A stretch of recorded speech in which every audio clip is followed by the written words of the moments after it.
இதான் அவளுக்கு அதிகமா செல்லம் கொடுத்து இந்த மாதிரி கெடுத்து வச்சிருக்கிற. ரொம்ப நல்லா இருக்கியா. நீ பெத்த பொண்ணு தானே, அவ உன்ன மாதிரி தான் இருப்பா. சும்மா கத்திக்கிட்டு இருக்காம வேலையை பாரு. என்ன சொன்ன என்ன சொன்ன? இப்ப அவ என்ன சொல்லிட்டு போறா? என்ன சொன்னு சொல்றியா? சொல்ல போறீங்களா இல்லையா?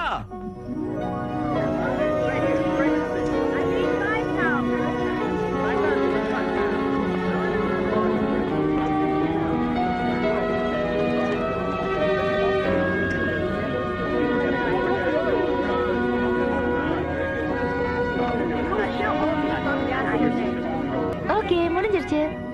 இந்த மேக்கப்பை நான் லேட்டஸ்ட் ஃபேஷன் புக்ஸ்ல இருந்து கத்துக்கிட்டேன். பிடிச்சிருக்கா?